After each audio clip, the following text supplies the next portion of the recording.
नमस्कार, मी राजेश वालकर. लोकशाही निर्मित लोकलयच्या या विशेष संवादमध्ये आपलं मनपूर्वक स्वागत. आजचा संवाद हा सनातन या सनातन संस्थेविषयी आहे. सनातन संस्था ही 25 वर्ष पूर्ण करते. रौप्य महोत्सवी वर्ष सध्या साजरं करत आहे. सनातन संस्थेचं काम काय आहे, कशा पद्धतीने त्यांचं कार्य चालतं, त्यांचा या रौप्य महोत्सवी वर्षानिमित्त कोणकोणत्या प्रकारचे उपक्रम आहेत, हे सगळं आज आपल्याला जाणून घ्यायचं. आणि हे सगळं आपल्या संवाद करण्यासाठी आपण ज्यांना आमंत्रित केलेलं आहेत, मूळचे दिल्ली येथील आहेत, राष्ट्रीय प्रवक्ता आहेत या संस्थेचे, सनातन संस्थेचे चेतन राजहंस आज आपल्याबरोबर आहेत. मी त्यांच्या ठिकाणी मनापासून स्वागत करतो. खूप धन्यवाद. चेतनजी नमस्कार. चेतनजी राजहंस यांच्याविषयी सांगायचं झालं तर परिविद्या शोध संस्थेने त्यांना धर्मवीर, सनातन धर्मवीर ही पदवीने त्यांना उपाधी त्यांना अगोदरच दिलेली आहे. आणि त्याचबरोबर ते पत्रकार देखील आहेत.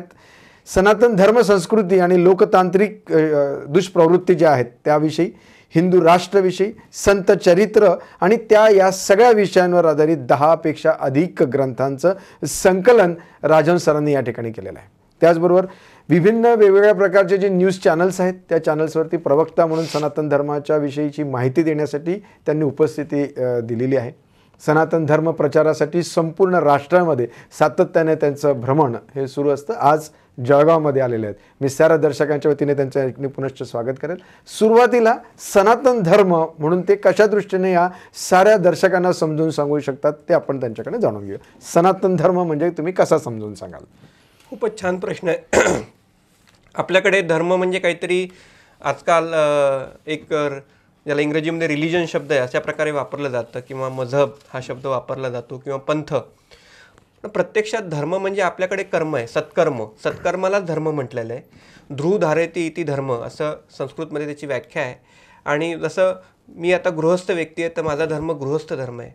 तुम्ही पत्रकार आहात तर तुमचा पत्रकार धर्म आहे. एखादा पत्नीचा पती आहे तर तो पती धर्म असतो त्याला. पुत्रीचा पिता आहे तो त्याला पिता धर्म असतो. म्हणजे कर्तव्याला धरून सत्कर्म ज्याला करायचं आहे तो धर्म आहे. म्हणजे एखाद्या डॉक्टरचा धर्म हा त्याच्या रुग्णांचं हित जोपासणं आहे.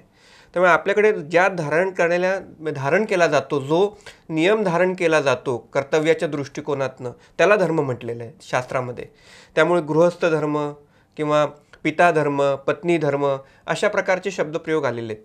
त्यामुळे हा धर्म जो आहे तो शाश्वत आहे. म्हणजे पिता धर्म हा भारतात सुद्धा आहे, अमेरिकेत सुद्धा आहे, इंग्लंडमध्ये पण आहे आणि जपानमध्ये पण आहे. म्हणजे तो शाश्वत आहे आणि तो युनिव्हर्सल आहे, म्हणजे वैश्विक आहे. जगात कुठेही तो सारखाच लागू आहे. म्हणजे पती धर्म काहीतरी इकडे वेगळा आणि तिकडे वेगळा असं काही नाही आहे. त्यामुळे मानवजातीसाठी जे धारण केले जाणारे सत्कर्माशी संबंधित नियम आहेत त्याला धर्म म्हटलं जातं, अगदी सोप्या भाषेत सांगायचं तर. हे सगळे धर्म तुम्ही सांगत असताना आपण मात्र प्रचार करताना हिंदू धर्म असा हा करत असतो. मग सनातन जी संस्था जी आपली 25 वर्षापूर्वी स्थापन झाली तिचं आणि हिंदू धर्म हे कसं जुळेल? मात्र काय विषय? अगदी साधारणतः आपल्याकडे शब्दप्रयोगात्मक सांगायचं झालं तर सनातन शब्दाचं आधुनिक नाव हिंदू आहे असं आपण म्हणूया सर. कारण हिंदू हा शब्द भौगोलिक आहे तसा पाहिला तर. सिंधला सचा ह होतो पाणिनीय व्याकरणानुसार. आपण म्हणतो की सप्ताला हफ्ता पण म्हणतो आपण.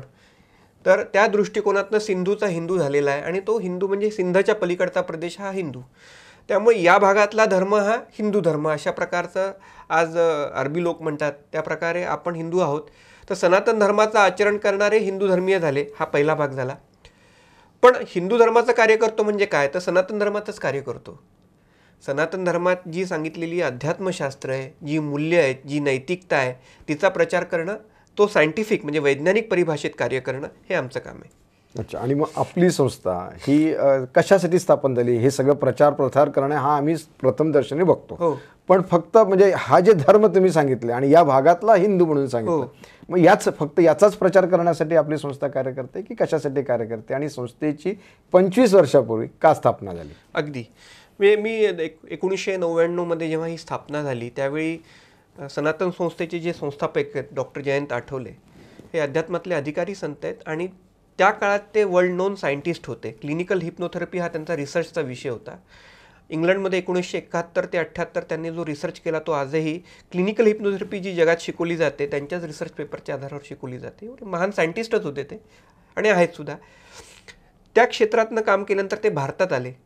भारतात आल्यानंतर त्यांना लक्षात आलं की जे पेशंट मनोविकारी पेशंट आहेत, मनोरुग्ण पेशंट आहेत जे त्यांच्याकडे येतात, त्यांच्यावर उपचार करताना त्यांना लक्षात आलं की बऱ्याचशा ज्या समस्या आहेत त्या औषधोपचारांनी बऱ्या होत नाहीत.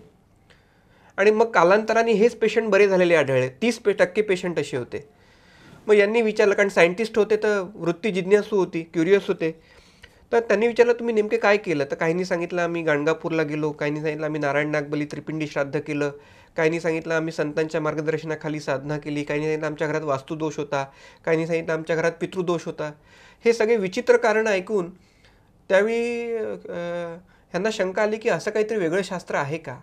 आणि मग ह्याचा शोध घेण्यासाठी त्यांनी सुरुवात केली. तेव्हा जवळजवळ 25 अधिकारी संतांच्या भेटी घेतल्या आणि सगळ्यांनी सांगितलं एक अध्यात्मशास्त्र असं आहे की जे हिंदू धर्मात आहे, सनातन धर्मात, की ज्याचं आचरण केल्याने लोकांचं जीवन आनंदी होतं. मग यांनी आपला वैद्यकीय व्यवसाय बंद करून स्वतः सनातन धर्मातल्या अध्यात्माचा अभ्यास सुरू केला सायंटिफिक लँग्वेजमध्ये, कारण ते सायंटिस्ट होते. आणि त्याच्यानंतर त्यांना लक्षात आलं की खरोखर ह्याच्यात एक विज्ञान आहे आणि त्या विज्ञानाचा कुठेतरी प्रसार झाला पाहिजे. सनातन धर्मातल्या अध्यात्मशास्त्राचा प्रचार वैज्ञानिक भाषेत लोकांना कळलं पाहिजे. म्हणून मग 1999 सनातन संस्थेची स्थापना झाली. सनातन संस्थेची 25 वर्षापूर्वी. पण सनातन हा धर्म हा तर फार अबाधी काळापासून अगदी. आणि तुम्ही अध्यात्म आणि अध्यात्माचा प्रचार प्रसार करण्यासाठी आठवले सरांनी याची स्थापना केली. आता मला सांगा की सनातन म्हटलं की भूत पिशाच एक अशा पद्धतीकडे बघण्याचा दृष्टिकोन आपल्या या संस्थेकडे असतो. याला तुम्ही कसं सांगाल?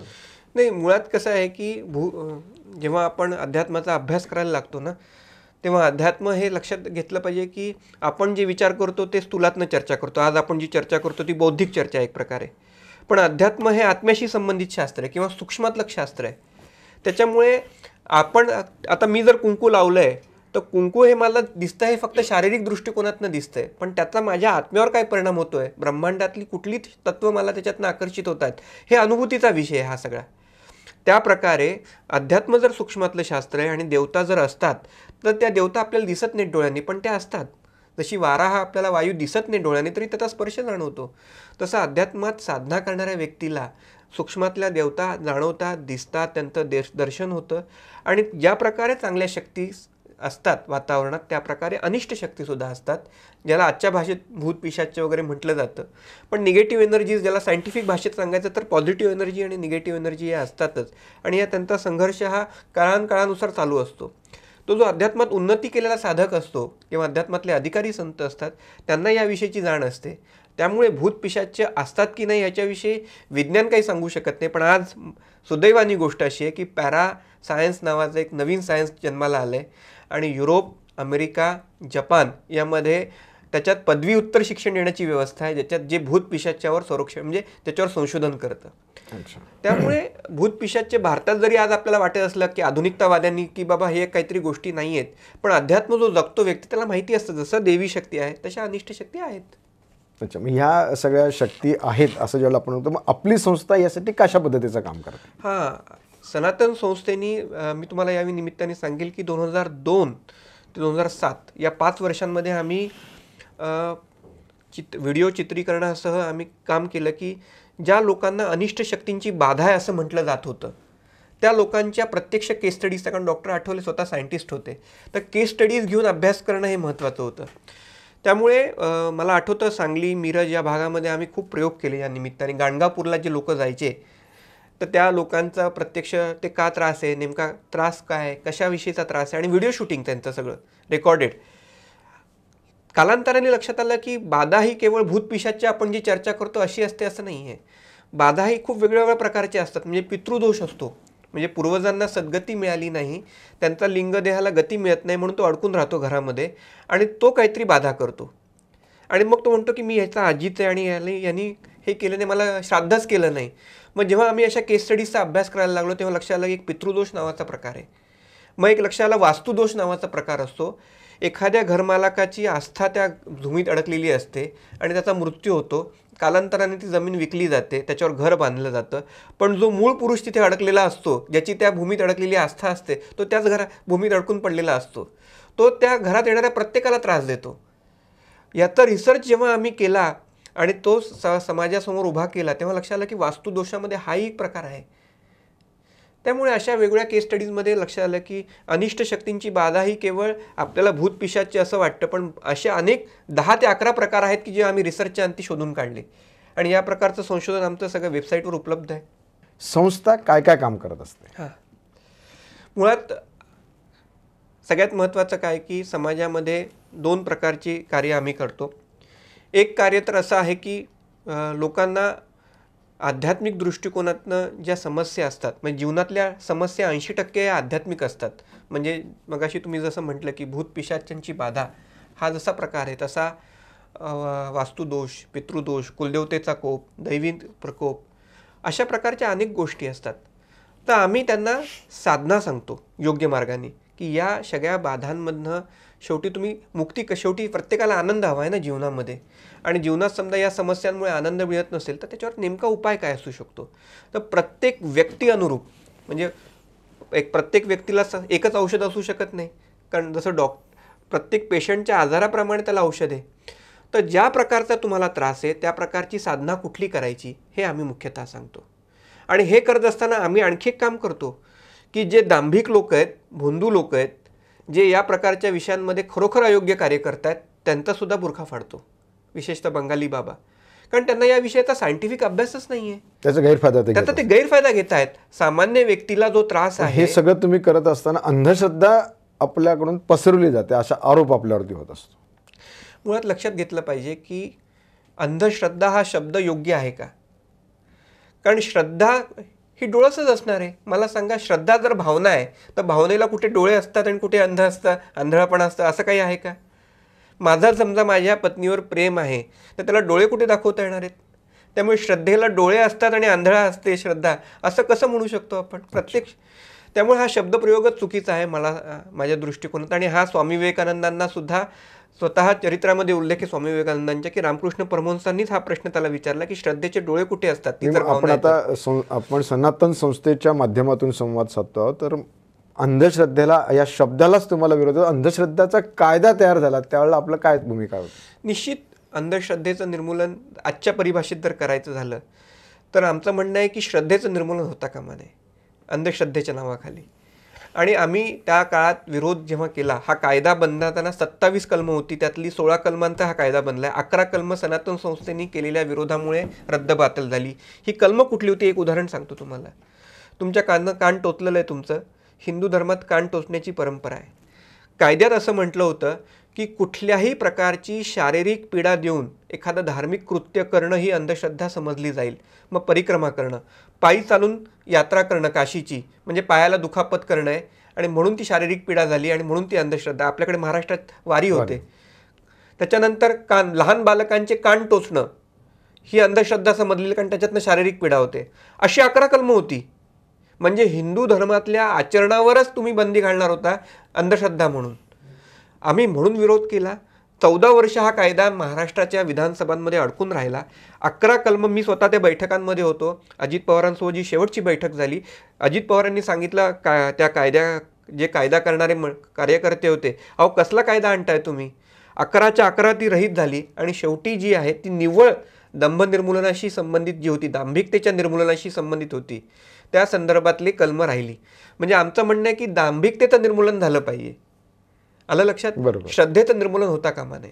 बरं, श्रद्धाचं निर्मूलन न होता श्रद्धा ही जोपासली पाहिजे, यासाठी आपली संस्था ही कार्य अगदी हे कार्य करत असताना जर याचं मूळ जे असेल ना, तो विद्यार्थी लहान मूल असतं, त्याला जसं तुम्ही घडवाल तसा तो घडत असतो. अगदी. आपल्या संस्थेमार्फत विद्यार्थ्यांसाठी काय काम होतं? अरे खूपच सुंदर प्रश्न विचारला. एक तर आम्ही सांगतो आम्ही वयोगटानुसार मुलांना शिकवतो. 6 ते 10 हा जो वयोगट आहे त्यासाठी आमच्याकडे बालसंस्कार वर्ग हा एक उपक्रम आहे की ज्याच्यातनं आम्ही मुलांना चांगले संस्कार, म्हणजे ज्या काळात बालक वय असतं की याच्यात आपण त्यांना चांगल्या सवयी लावणं, विशेषतः चांगल्या सवयी लावणं. हे संस्कार म्हणजे सवयींचे, धर्माचे नाही मी म्हणतोय. चांगल्या सवयी, विना आईवडिलांना नमस्कार करणं, मुलांना संस्कृत श्लोक शिकवणं, त्यांची वाणी शुद्ध करणं, त्यांना शिष्टाचार शिकवणं, समाजाचे सदाचाराचे नियम शिकवणं.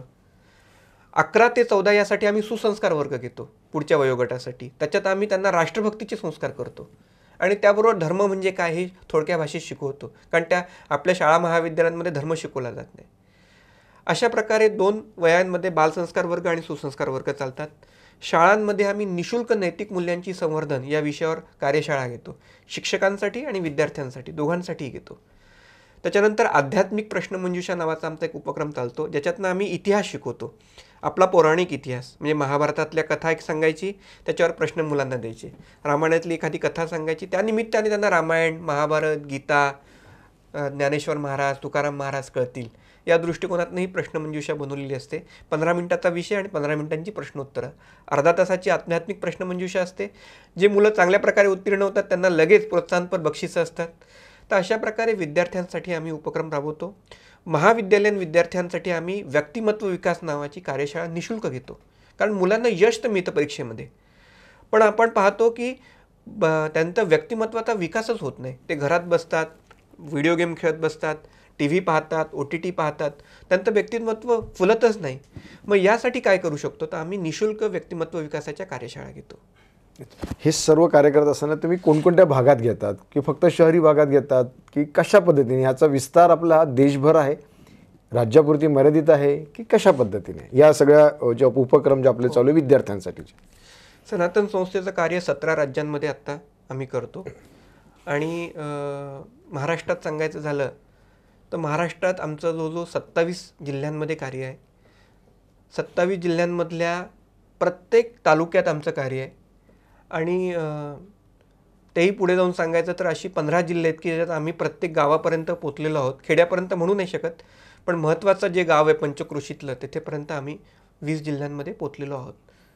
तुम्हाला असं काही आकडा सांगता येईल का की तुमच्या या चांगल्या सवयी विद्यार्थ्यांपर्यंत घडवण्यासाठी किंवा या व्यक्तिमत्व विकासासाठी किती विद्यार्थ्यांपर्यंत आपण पोहोचला असाल? का सनातन संस्थेचं 25 वर्षांचं हे कार्य आहे, हे मोजून सांगणं कठीण आहे. कारण 25 वर्षात आम्ही जे काम केलं आहे, म्हणजे एखाद्या जिल्ह्यातच 100 कार्यशाळा झाल्या असतील आणि वर्षाला होत असतील तर हे सांगणं कठीण आहे. मग एवढं सगळं असताना देखील आपल्याला ताण हा मात्र तितका दिसतोच. निश्चित दिसतो. ताणतणाव खूप आहे, त्याच्यावरती उपाय काय आपल्याकडे? निश्चित तणाव निर्मूलन ही एक आवश्यक बाब झालेली आहे आजच्या जीवनामध्ये. कारण आज धकाधकीच्या जीवनामध्ये स्पर्धा आहे, विज्ञान युग आहे, त्यामुळे एक स्ट्रेस तर आहेच आहे, कामाचा ताण वाढलेला आहे. आणि आम्ही भारतीय सेनेसाठी 2001 पासून आम्ही प्रोफेशनली आम्ही तणावमुक्तीचे लेक्चर्स घेतो. भारतीय सेनेसाठी, जम्मू पोलिसांसाठी घेतो. तर तेव्हा एन्व्हायरमेंटल ताण, म्हणजे जेव्हा आम्ही भारतीय सेनेसाठी काम करायचं तेव्हा तिथे हवामान पालट याच्यामुळे पण एक स्ट्रेस निर्माण होतो.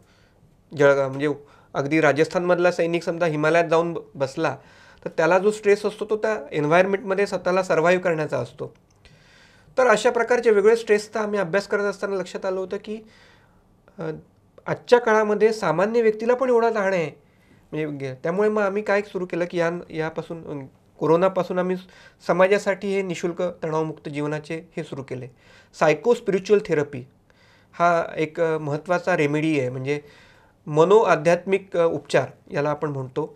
की तणाव ही जी गोष्ट ही मानसिक आहे. आपण परिस्थितीला दोष देत असतो की कामाचा ताण वाढला आहे किंवा बायको योग्य वागत नाही आहे किंवा कुटुंबात खूप समस्या आहेत. तर परिस्थितीला दोष देण्याची एक प्रक्रिया स्वाभाविक मानवाची असते.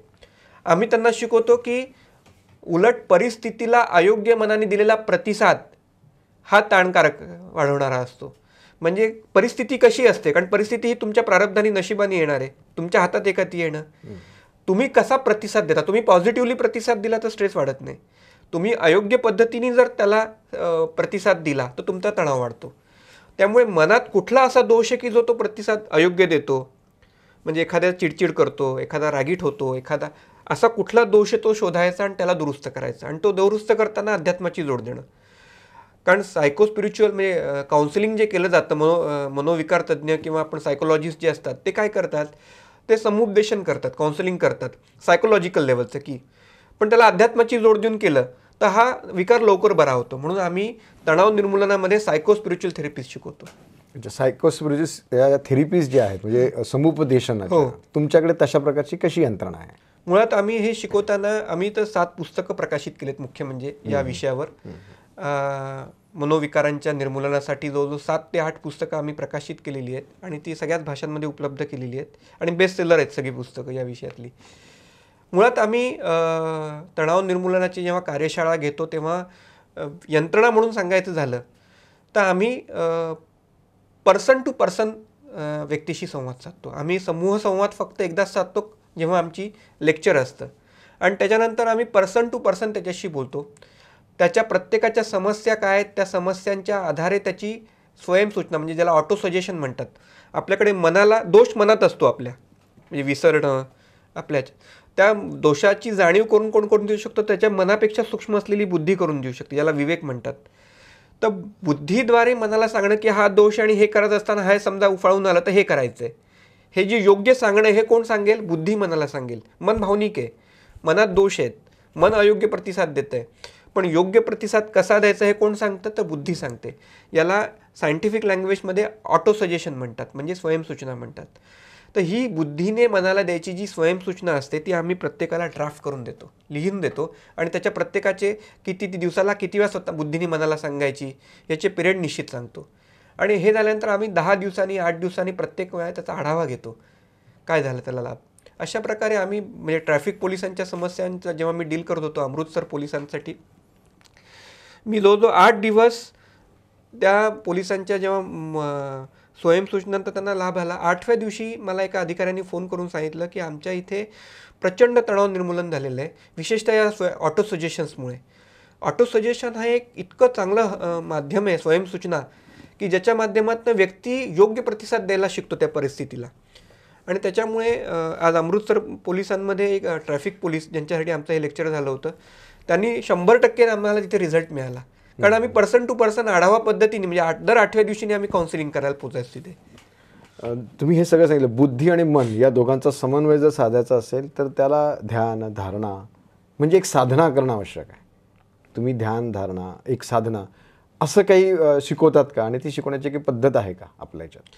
निश्चित आम्ही साधना शिकवतो, आणि ती पण व्यक्तीच्या म्हणजे आमच्याकडे सांप्रदायिक साधना कुठलीही सांगितली जात नाही. आम्ही सनातन धर्माचं कार्य करत असल्यामुळे की बाबा अमुक हाच जप सगळ्यांनी करावा असं काही नाही, किंवा अमुक ही साधना करा. आम्ही सांगतो व्यक्ती तितक्या प्रकृती तितके साधना मार्ग. तुमचा कदाचित ज्ञानमार्ग असू शकतो, माझा भक्तिमार्ग असू शकतो, त्या काकांचा समोर बसलेल्या व्यक्तीचा ध्यान मार्ग असू शकतो, त्यामुळे त्यांना ध्यानातनं उन्नती होऊ शकते. तुमचा ज्ञानप्राप्तीतनं वैराग्य प्राप्त होऊ शकतं, मला भक्तीतनं देव प्राप्त होऊ शकतो. त्यामुळे प्रत्येक व्यक्ती आपल्या पर्सनॅलिटीनुसार साधना करावी, त्यांनी व्यक्तिमत्वानुसार साधना करावी, हे साधनेचं मूळ सिद्धांत आम्ही शिकवतो. आणि त्या सिद्धांतानुसार त्यांनी साधना कशी करायची लवकर उन्नतीसाठी, किंवा या दृष्टिकोनातनं आम्ही त्यांना रेग्युलर मार्गदर्शन करण्यासाठी साप्ताहिक सत्संग नावाचा आमचा एक उपक्रम आहे, ज्याच्यात 275 ठिकाणी भारतात चालतो, ज्याच्यात तुम्हाला रेग्युलरली येऊन तुम्ही साधनेत उन्नती कशी करायची आहे त्या मार्गानुसार हे शिकवतो.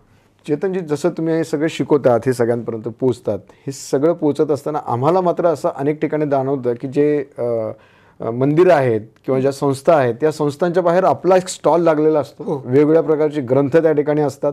हे काय भानगड आहे? कसे तिथे कोणती ग्रंथ असतात? त्याचं आपल्या प्रकारचं नियंत्रण कोणत्या पद्धतीचं असतं? काय ती संपदा कशा पद्धतीची आहे? मी मगाशी सांगितलं की सनातन संस्थेचे जे संस्थापक आहेत डॉक्टर जयंत आठवले, हे आंतरराष्ट्रीय कीर्तीचे एक संमोहन उपचार तज्ज्ञ होते, तेव्हा सायंटिस्ट होते. त्यामुळे त्यांनी जेव्हा हिंदू धर्माचा अभ्यास सुरू केला तेव्हा त्यांनी सायंटिफिक भाषेत तो अभ्यास सुरू केला, आणि आजपर्यंत त्यांनी 350हून अधिक पुस्तकं हिंदू धर्म वैज्ञानिक परिभाषेत सांगणारी संकलित केलेली आहेत. तर सनातन संस्थेने त्याचं प्रकाशन केलेलं असल्यामुळे ही पुस्तकं आम्ही ठिकठिकाणी उपलब्ध करतो, देवळांमध्ये उपलब्ध करतो. याचं कारण एकमेव असतं की भाविक समाज तिथे येतो, आणि भाविकच अध्यात्मातला जिज्ञासू असू शकतो. त्यामुळे त्या दृष्टिकोनातनं देवालय दर्शन कसं घ्यावं, नमस्कार कसा करावा, टिळा का लावावा, हे छोटी छोटी विज्ञान जर त्याच्यामागचं कळलं तर त्यांना त्यांच्या ते श्रद्धेने करतील. ते म्हणजे गणपतीला लालफुलच का व्हायचं, शिवाला बिल्वपत्रच का व्हायचं, ह्याचं जर सायन्स कळलं तर तो आणखी श्रद्धेने व्हाईल ते. तर या दृष्टिकोनातनं तो विज्ञान कळावं म्हणून तिथे ग्रंथप्रदर्शन आमची उपलब्ध असतात. आणि या दृष्टिकोनातनं मी सांगू इच्छितो की भारतातल्या ज्या 4 मोठ्या संस्था आहेत, प्रकाशन संस्था, त्यातली 4थ्या नंबरची प्रकाशन संस्था सनातन अशी ग्रंथसंपदा आहे. पहिलं आपल्या सगळ्यांना माहिती आहे गीता प्रेस गोरखपूर आहे, आणि 4थं आम्ही आहोत. अच्छा, चेतनजी, जसं हे तुम्ही एवढं सगळं काम करतात आहात, म्हणजे विद्यार्थ्यांसाठी करतात आहात, युवकांसाठी आपलं व्यक्तिमत्व विकासाचा जो धर्मासाठी काम करू इच्छितो त्याच्यासाठी ही सगळ्या प्रकारची पुस्तकं पण हे सगळं काम करत असताना सगळ्यांपर्यंत पोहोचत असताना तुम्हाला अनुभव कशा पद्धतीचा, सकारात्मक अनुभव येतो, निगेटिव्ह अनुभव येतो, की कशा पद्धतीचे अनुभव हे आपल्याला कार्य करत असताना येत असतात? नाही, चांगले वाईट अनुभव, दोन्ही प्रकारचे अनुभव हे सामाजिक कार्य करणाऱ्यांना येतातच. चांगला अनुभव एक सांगतो आणि मग वाईट अनुभवांविषयी बोलतो. सांगली जिल्ह्यामध्ये एक अतिशय सामाजिक तेढ असलेलं किंवा जातीय तेढ असलेलं एक गाव होतं, त्या गावामध्ये आमचा सत्संग सुरू झाला होता तेव्हा प्रचंड विरोध झाला त्या गावामध्ये, कारण जातीमध्ये समाज विभागला होता आणि तेढ होती एक प्रकारे. जेव्हा आम्ही अध्यात्म शिकवायला सुरुवात केली, हिंदू धर्म शिकवायला सुरुवात केली, तेव्हा गावातले लोक, महत्त्वाची मंडळी यायला लागली आणि नंतर अख्खा गावच त्या सत्संगाला जोडायला लागला. झालं असं की त्याला आत्ता महात्मा गांधी तंटामुक्त योजनेच्या अंतर्गत पुरस्कार जाहीर झाला आणि त्यांनी तो सनातन संस्थेला समर्पित केला. त्यांनी सांगितलं गावातल्या लोकांनी की या आध्यात्मिक लोकांनी येऊन आमच्याकडे अध्यात्माचं जागरण केल्यामुळे आज आम्ही तंटामुक्त जीवन जगत आहोत. तर हा एक चांगला अनुभव मी सांगू शकतो. आणि वाईट अनुभव तर आहेच की सनातन धर्माचं कार्य करताना जसं ज्ञान रामकृष्ण यांची अवतारांना झाला, ज्ञानेश्वर तुकाराम महाराजांना झाला, तसा आम्हालाही विरोध झाला. आम्हाला भगवा आतंकवादी ठरवलं गेलं काळात. आम्हाला अगदी नास्तिकतावाद्यांच्या हत्यांमध्ये आरोपी ठरवण्याचा प्रयत्न करण्यात आला. त्यामुळे अशा प्रकारचे दुष्ट आरोपसुद्धा झाले. पण या सगळ्या प्रक्रियेत आम्ही 25 वर्षांचा आज प्रवास पूर्ण करत आहोत. ही एक जमेची गोष्ट आहे. 25 वर्षाचा प्रवास पूर्ण करत असताना हिंदू राष्ट्र याकडे आपण कसं बघाल? त्याच्याकडे निश्चितच हिंदू राष्ट्र आज एक म्हणजे आजच्या चर्चेत हा महत्त्वाचा विषय ह्याच्यासाठी पण आहे कारण गेल्या काही दिवसांपासून एक हिंदू राष्ट्र हा शब्द जास्त लोकप्रिय झालेला आहे आणि हिंदूंच्या हितात राष्ट्र असं काहीतरी एक लोकप्रिय व्याख्यासुद्धा अलीकडे होऊ इच्छित आहे. सनातन संस्थेचे संस्थापक डॉक्टर जयंत आठवले यांनी 1997 एक पुस्तक लिहिलं होतं, ईश्वरीय राज्याची स्थापना. त्यात त्यांनी स्पष्टपणे लिहिलं होतं की अध्यात्म आधारित राष्ट्ररचना म्हणजे हिंदू राष्ट्र. आणि ही अध्यात्म आधारित राष्ट्ररचना म्हणजे काय, तर ज्याच्यामध्ये जो खरोखर धर्म आहे, धर्माधारित धर्म हा कर्तव्यांशी संबंधित जो आहे तो जिथे आचरणात असेल, म्हणजे अगदी प्रशासनिक अधिकाऱ्यापासून राजा हा राजधर्माचं पालन करणारा असेल, प्रजा कशा प्रकारची असेल तर आपण रामराज्य अनुभवू शकतो. अशा प्रकारचा अध्यात्म आधारित राष्ट्ररचना कशी असते आणि त्याच्यात कुठले कुठले नियम असले पाहिजे असं एक सुंदर पुस्तक लिहिलं होतं आणि त्याला आजच्या भाषेत आपण हिंदू राष्ट्र म्हणू शकतो. तर हा एक विचार आम्ही समाजासमोर नेहमीच मांडतो आणि हा मांडत असताना आम्ही जवळजवळ 7 पुस्तकं याविषयी प्रकाशित केली. हिंदू राष्ट्राविषयीचे आक्षेपखंडन, आजच्या परिभाषेत आजच्या संवैधानिक व्यवस्थेचे राज्य आणण्यासाठी काय सामाजिक प्रयत्न झाले पाहिजे, संवैधानिक स्तरावर काय प्रयत्न झाले पाहिजे याविषयी जागृती करतो. तुम्हाला काय अपेक्षित आहे? हिंदू राष्ट्र म्हणजे तुम्हाला कसं अपेक्षित आहे? मला विचारायचा विषय असा होता की हिंदू राष्ट्राविषयी आपली संकल्पना काय आहे? हां, मुळात सनातन धर्माचं ध्येयच विश्वकल्याण आहे आणि आपल्याकडे जेवढेही साधू संत किंवा विशेषतः आपण आता म्हणूया की ज्ञानेश्वर महाराज, आता विश्वात्मके देवे, पसायदान विश्वासाठी प्रार्थना आहे. आपल्याकडे रामदास स्वामी आले, चिंता करतो विश्वाची. आपल्याकडे यज्ञ होतात तर विश्वशांतीसाठी होतात. आपल्याकडे घोषणा होतात तर विश्व की जे असं होतं ते सगळं. म्हणजे आपल्याकडे प्रत्येक गोष्टीचा विचार हा विश्वकल्याणासाठी. आपण म्हणतो सुद्धा कुटुंब वसुदैव कुटुंबकम, वसुधा हेच कुटुंबकम आहे. तर या दृष्टिकोनातनं विश्वकल्याणाचा विचार करणारा जो असतो तो सनातन धर्मी असतो. त्यामुळे हिंदू राष्ट्र म्हणजे विश्वकल्याणार्थ कार्यरत भारतातलं राष्ट्र, ही सोपी व्याख्या आमची आहे. ते विश्वकल्याण. आणि आज G20 C20 G20 जे झाली त्याच्यामध्ये वन अर्थ वन फॅमिली हा जो सिद्धांत आज मोदींनी जो मांडला आहे तो याच विश्वकल्याणकारी हिंदू राष्ट्राच्या दृष्टीने मांडला आहे असं आम्हाला वाटतं. अच्छा, म्हणजे तुम्ही त्याला असं समर्थन या ठिकाणी निश्चित हिंदू राष्ट्र झालं पाहिजे. बरोबर. आणि आपलं कार्य त्याच्याच पद्धतीचं आहे. मात्र हे सगळं असं कार्य होत असताना खूप मोठा समूह लागत असेल. आपल्या संस्थेचे आता किती सभासद आहेत, की त्याच्या संस्थेला सभासद व्हायचं असेल तर कशा प्रकारची रचना आहे किंवा कशा प्रकारची यंत्रणा ही आपली काम करते ह्युमन बेसवर, म्हणजे माणसांचा समूह आपला कशा पद्धतीचा आहे? नाही, मुळात मी सांगेल की सनातनशी जोडणं आणि सनातनचा साधक बनणं आणि सनातनच्या मार्गदर्शनानुसार साधना करणं अशा तिन्ही गोष्टी वेगवेगळ्या आहेत. 3 गोष्टी वेगळ्या म्हणजे काय, तर सनातनच्या मार्गदर्शनाखाली साधना करणारा समाज जो आहे तो इतका मोठा आहे की याची आपण आत्ता गणती करू शकत नाही, आम्हालाही शक्य नाही आहे. सनातनच्या मार्गदर्शनाखाली सनातनचा साधक असणं म्हणजे आमच्याकडे एक व्यवस्था आहे, ती म्हणजे आपला साप्ताहिक सत्संग. हा जो प्रत्येक गावागावामध्ये असतो, प्रत्येक शहरामध्ये असतो. तिथे जाऊन तुम्ही साधना करत असाल, तिथून तुम्ही साधनेचं रेग्युलर मार्गदर्शन घेत असाल तर तो सनातनचा साधक झाला. आणि ती व्यवस्था 275 साप्ताहिक सत्संगांच्या माध्यमातून आहे. आणि तिसरा जो घटक आहे तो सनातनशी जोडलेला वर्ग, जो शुभेशी असतो, हितचिंतक असतो, ग्रंथांचा वाचक असतो, आमचे रेग्युलरली ऑडिओ व्हिडिओ ऐकत असतो. असे जेवढे आमचे बालसंस्कार वर्ग जे साधनेशी संबंधित नसलेले उपक्रम आहे, तणावमुक्त जीवन जगत असतील, असा जो वर्ग आहे तो सनातनशी जोडलेला आहे. म्हणजे तो कुठल्याही वर्गातला असू शकतो आणि मुख्य म्हणजे तो सनातनच्या विविध उपक्रमांमध्ये येत सुद्धा असतो, पण तो साधक झालेला नसतो. त्यामुळे असा वर्गसुद्धा लाखांच्या वरच आहे. त्यामुळे साधक म्हणून जो आमचा अगदी निव्वळ सनातनच्या मार्गदर्शनाखाली साधना करतो, तो या उपक्रमांचं दायित्व घेतो, तो स्वतः लीड करतो, असे साधक म्हटले तर आमच्याकडे आज संख्येने पाहिलं तर 50,000च्या आसपास आहेत. अच्छा, ह्या सगळ्या संख्येमध्ये या एवढ्या सगळ्या लोकांचं तुमचं कार्य कशा पद्धतीचं आणि तुमची भूमिका काय आहे? तुम्ही काय म्हणून सध्या कार्यरत आहात? सध्या मी सनातन संस्थेचा राष्ट्रीय प्रवक्ता म्हणून दिल्लीत काम करतो आणि माझा प्रवास पूर्ण भारतभर होतो. मुख्य म्हणजे भारतभरात ज्या काही विविध प्रकारच्या आध्यात्मिक संघटना आहेत त्यांच्याशी समन्वय ठेवण्याचं मुख्य दायित्व माझ्याकडे आहे. म्हणजे आज गायत्री परिवार आहे, ईशा फाउंडेशन आहे, आर्ट ऑफ लिव्हिंग आहे, किंवा बऱ्याच संस्था अशा आहेत की ज्या अध्यात्माच्या क्षेत्रात काम करतात. तर आध्यात्मिक संघटनांमध्ये समन्वय हा असतोच. प्रत्येक संघटनेने एक एक व्यक्ती दिलेला असतो जो एकमेकांशी समन्वय ठेवत असतो, एकमेकांचा रिसर्च एकमेकांना देणं असं सगळं असतं. तर संघटनेत माझं दायित्व हे आध्यात्मिक संघटनांशी समन्वय ठेवणं हे आहे. आणि टी व्ही चॅनल्ससाठी माझं दायित्व प्रवक्ता म्हणून आहे. त्यामुळे मी टी व्ही चॅनल्सवर जेवढ्या डिबेट्स असतात तेव्हा राष्ट्रीय चॅनल्सवर मी दिल्लीतच असल्यामुळे तिथूनच जॉईन होत असतो. सगळ्या वृत्तपत्रांना मुलाखती देणं हा माझा एक कार्याचा मुख्य भाग आहे. आणि उरलेला वेळ मी धर्मप्रसारक म्हणून प्रत्येक शहरामध्ये प्रवास करतो. उरलेला जेव्हा माझा ठिकठिकाणी कार्यानिमित्त दौरे ठरतात तर माझे लेक्चर्स ठिकीकडे होत असतात. पब्लिक स्पीकर म्हणून काम करतो. सनातन संस्थेचं एवढं सगळं कार्य आपल्या हातून होते. आपल्यासारखे अनेक साधक, ज्याला आपण साधक म्हणतात असं माझ्या लक्षात येतं. तर त्या सगळ्यांचं सगळं कार्य सुरू असताना आपल्यावरती हत्येचा देखील संस्थेवरती आलेला आहे आरोप. नास्तिकवाद्यांची आपण हत्या केली आणि नास्तिकवाद्यांचं जे काही कार्य सुरू आहे, जे अंधश्रद्धा निर्मूलन समिती, अंधश्रद्धा निर्मूलनासाठी जे कार्य करतात त्यातल्याला एका विषयाला तुम्ही देखील जोड दिली की अंधश्रद्धा ही कशी असू शकेल. अंधश्रद्धा हा शब्द चुकीचा आहे हे देखील आपण सांगितलं. अशा वेळेला या नास्तिकवाद्यांची एखाद्याची हत्या होते आणि त्याचा आरोप हा आपल्यावरती होत असतो, संस्थेवरती होत असतो. मुळात काय असतं की अगदी स्पष्ट सांगायचं तर सध्या सनातन संस्थेला बळीचा बकरा बनवण्याचं एक काम गेल्या 10 वर्षात झालं. हत्या होत नाहीत का भारतात? मला सांगा. आपल्या जळगावात किती हत्या झाल्यात? दररोज होतात हत्या. भारताचा विचार केला तर पण हत्या फक्त या 4 गोष्टी, 4 लोकांच्या हत्यांची चर्चा केली जाते किंवा घडून आणली जाते. गेल्या 10 वर्षात जळगावमध्ये किती हत्या झाल्यात? कोणी चर्चा करतं का त्याविषयी?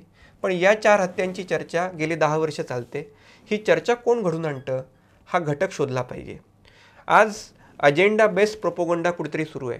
आणि हा प्रोपोगंडा काय आहे तर नेमका कुठेतरी कुठल्या तरी शक्ती सनातन धर्माला बदनाम करू इच्छितात. त्यांचा हेतूच तो आहे आणि म्हणून सनातन संस्थेचं नाव घेतलं जातं, वारंवार घेतलं जातं. आणि यात मी सांगायला अगदी घाबरणार सुद्धा नाही की कम्युनिस्ट विचार जो आहे हा नेहमीच यामध्ये प्रबळ राहिलेला आहे. ज्यांचं मीडिया अकॅडमियामध्ये सतत त्यांचं हे प्राबल्य होतं आणि त्यांनी ठरवलं त्याप्रमाणे त्यांनी ही चर्चा घडून आणला. आज कम्युनिस्ट लोकांचा नक्षलवाद हा चेहरा दुसरा चेहरा आहे. नक्षलवादीची हिंसा करतात, त्यांच्याविषयी चर्चा घडवली जात नाही. आणि कम्युनिस्ट इकडे मात्र दुसऱ्यांच्या हिंसेविषयी चर्चा घडवतात. म्हणजे हे इतक्या प्रकारे हा वैचारिक आतंकवाद पसरवला जातो. डॉक्टर दाभोळकरांचं उदाहरण घेऊ आपण. डॉक्टर दाभोळकर हे कम्युनिस्ट पार्टीची उपसंस्था आहे, महाराष्ट्र अंधश्रद्धा निर्मूलन समिती. जसं आपल्याकडे सेवा दल असतं काँग्रेसचं, जसं मला असं वाटतं RSSच्या सगळ्या अनुषंगिक संघटना भाजपच्याच एक प्रकारे सहाय्यक असतात. तर अंधश्रद्धा निर्मूलन समिती ही कम्युनिस्ट पार्टीची छोटीशी विंग आहे. कम्युनिस्ट पार्टी ज्या प्रकारे काम करते, डॉक्टर दाभोळकर आपल्याला समाजात एक टी व्हीवर दिसणारा चेहरा असा असतो की थोर गांधीवादी, एक विचारवंत, सामाजिक कार्यकर्ते, अशा प्रकारे आपल्याला एक चित्रण दाखवलेलं असतं. प्रत्यक्षात त्यांचे कार्यकर्ते पकडले जातात. तिकडे त्यांचा गोंदियाचा प्रमुख पकडला गेला, तो नक्षलवादी कारवायांमध्ये सहभागी होता. त्याच्यासाठी यांनी प्रसिद्धीपत्रक काढलं की तो वाट चुकलेला आमचा कार्यकर्ता, त्याला निर्दोष मुक्त करा. मग चंद्रपूरला जे 4 जणांनी हल्ला केला नागपूर पोलिसांवर, ते पकडले गेले, ते सगळे अनिश्चित कार्यकर्ते निघाले. मग महाराष्ट्र 2011मध्ये RR पाटील गृहमंत्री असताना एक रिपोर्ट येतो की महाराष्ट्रात शहरी नक्षलवाद आहे आणि 62 संस्था अशा आहेत की ज्या नक्षलवाद्यांना शहरात राहून सहाय्य करतात. त्यातलं 50वं नाव महाराष्ट्र अंधश्रद्धा निर्मूलन समितीचं असतं. म्हणजे आजच्या भाषेत ते अर्बन नक्षलवादी असतात. या लोकांची हे चेहरा लपवण्यासाठी त्यांच्या हत्येचा अशा प्रकारे हे केला जातो की हे कोणतरी थोर गांधीवादी होते, सामाजिक कार्यकर्ते होते. आणि त्यांची हत्या का झाली आजही गूढ आहे. आज याचा निकाल पुढच्या महिन्यात लागणारच आहे. पण मी परवाच त्याचं प्रोसिडिंग वाचत होतो पेपरमध्ये सकाळमध्ये छापून आलेलं. तो खरोखर हत्या झाली की त्यांचा मृतदेह फेकला इथपासून गुढ आहे. त्यांच्या खिशात रशियाची सिम सापडलं. ते रात्री ज्या घरात झोपले होते तिथला मालक म्हणतो हे झोपलेच नव्हते, रात्री चावी माझ्याचकडे होती. त्यांच्या मुलांनी वेळेवर साक्ष बदलली. म्हणजे जे काय दाखवलं गेलं आहे टी व्हीवर की त्यांची हत्या झाली, त्या कुठे ओंकारेश्वर पुलावर झाली, तिथपासूनच सगळे प्रश्नचिन्ह उत्पन्न झालेले आहेत आज की हत्या झाली तर कधी झाली, कोणी करून ठेवली. बरं, त्यांच्या ट्रस्टमध्ये ज्या प्रकारचे घोटाळे झाले होते, त्या घोटाळ्यामध्ये विदेशातनं पैसा घेऊन काम करत होते, त्याविषयी जेव्हा चर्चा सुरू झाली होती, आम्हाला माहिती आहे, आम्ही हे घोटाळे काढले होते. 6 महिन्यांच्या आत डॉक्टर दाभोळकर तुरुंगात असते, दुर्भाग्याने त्यांची हत्या झाली. पण त्यांचे आरोप, त्यांनी हा कायदा काढण्यासाठी पैसा कुठून वापरला याचा शोध घेत आम्ही माहितीच्या अधिकारात जी माहिती मिळवली होती त्याच्या आधारे ते 6 महिन्यात तुरुंगात गेले असते. आमचं दुर्भाग्य की त्यांची हत्या झाली. त्यामुळे आम्ही त्यांच्या मागे वैधानिक मार्गाने, लोकशाही मार्गाने लढा दिला. आमच्यावर आरोप झाले, पण आता सगळं न्यायालयात सगळी प्रक्रिया सुरू आहे. न्यायालयीन प्रक्रियेतनं आम्हाला सत्य समोर येणार याची खात्री आहे. त्यामुळे अशा प्रकारचे आरोप होतात. पण मला दुसरी बाजू जी सांगायची होती की हा आपण कोणाला मोठं करतो? ज्या नास्तिकतावाद्यांना की ज्यांनी अर्बन नक्षलवाद पसरवला, 14,000 लोकांच्या हत्या केवळ अर्बन नक्षलवाद्यांमुळे झालेल्या आहेत, त्याची चर्चा कोणीच करत नाही. या 4 हत्यांची चर्चा होते. ही चर्चा का घडवली जाते ह्याचा शोध घेतला पाहिजे आपल्यासारख्या लोकांनी. जशी चर्चा का घडवली जाते याविषयी तुम्ही प्रश्नचिन्ह उपस्थित केला, तशा पद्धतीने मी ही हत्या सुद्धा कशी घडली याविषयी तुम्ही कधी विचार केला किंवा याच्याविषयी कधी विषय मांडला आहे? निश्चितच डॉक्टर अमित ठणानी नावाचे एक गृहस्थ आहेत, सद्गृहस्थ, चिन्मय मिशनचे वन ऑफ द डायरेक्टर आहेत आणि सुप्रसिद्ध सर्जन आहेत मुंबईतले. त्यांनी एक पुस्तक अलीकडेच प्रकाशित केलं होतं, द रॅशनलिस्ट मर्डर्स म्हणून. ते पुस्तक माझ्या वाचनात आलं आणि ते पुस्तक वाचल्यानंतर म्हणजे प्रचंड, म्हणजे मी पण स्वतः हे आलो की हे पुस्तक त्यांनी जे पुरावेच दिलेले आहेत, त्यांनी 10,000 चार्जशीटचा अभ्यास केला, 1,000 वर्तमानपत्रातल्या बातम्या वाचल्या आणि त्याच्याही पलीकडे जाऊन त्यांनी माहितीच्या अधिकाराखाली ट्रस्टची माहिती सगळी छापली. त्याच्यात लक्षात असं आलं की दाभोळकरांच्या ट्रस्टमध्ये जे काही आर्थिक घोटाळे झाले होते त्याच्यामुळे ट्रस्टींमध्येच एवढे वाद विकोपाला गेले होते की डॉक्टर दाभोळकरांनी किती मोठ्या प्रमाणात पैसा लुबाडलेला आहे. आणि त्याच्यातनं ही कुठेतरी हत्या झाली का ह्याचा शोध घेण्यासाठी म्हणजे तपास यंत्रणांना आदेशसुद्धा होते. हे झालं असताना सुद्धा तपास यंत्रणांनी त्याचा शोध घेतला नाही. आणि हे का नाही घेतला, अख्खा परवा न्यायालयात सुद्धा हा प्रश्न जेव्हा उपस्थित झाला तेव्हा न्यायालयात CBI त्याचं उत्तर देऊ शकली नाही दुर्भाग्याने. तेव्हा या दृष्टीने लक्षात घेतलं पाहिजे की काहीतरी काळबरं आहे याच्या सगळ्या प्रक्रियेत, ह्याचा शोध कुठेतरी घेतला गेला पाहिजे. कुठेतरी घेतला पाहिजे. आपलं 25 वर्ष पूर्ण होतात. हा शोध घेण्याच्या दृष्टिकोनातून आणि आमच्या दर्शकांना आपण काय संदेश देणार? निश्चितच मी सांगेल की शेवटी कोणाची हत्या जी झालेली असते तर त्या दृष्टिकोनातनं शोध घेण्याचं काम हे तपास यंत्रणांचंच आहे. सामान्य सामाजिक संस्था म्हणून आम्ही समाजाचं काम करू शकतो आणि समाजाचं काम करताना मी एवढाच संदेश देईल की सुखस्य मूलम धर्म, सुखाचं मूळ आपला धर्म आहे, सनातन धर्म. त्यामुळे धर्माचं आचरण करा. आचरण करण्यातनं तुमचं कर्म चांगली होतील. सत्कर्म केल्याने समाजाला पण आनंद मिळेल आणि स्वतःला सुद्धा आनंद मिळून तुमची आध्यात्मिक उन्नती होईल. तुम्हाला आयुष्यभर सुख मिळेल, कारण फळ हे सुखात मिळतं. सुखस्य मूलम धर्म, सुखाचं मूळ हे धर्माचं आचरण आहे.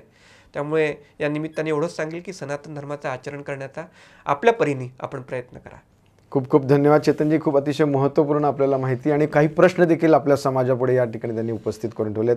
आणि आपल्याला जर कधी सनातन धर्म जर समजून घ्यायचा असेल तर या सनातन धर्माचे जे धर्म आचरण आहे त्यांच्या ज्या चांगल्या सवयीसाठी असलेले जे सगळे उपक्रम आहेत त्यामध्ये आपला सहभाग त्या ठिकाणी मात्र आपण ठेवला पाहिजे असंही त्यांनी या माध्यमातून सांगितलं. मी आपल्या सर्व दर्शकांच्या वतीने चेतनजी यांच्या ठिकाणी मनापासून धन्यवाद व्यक्त करायला आणि थांबेल.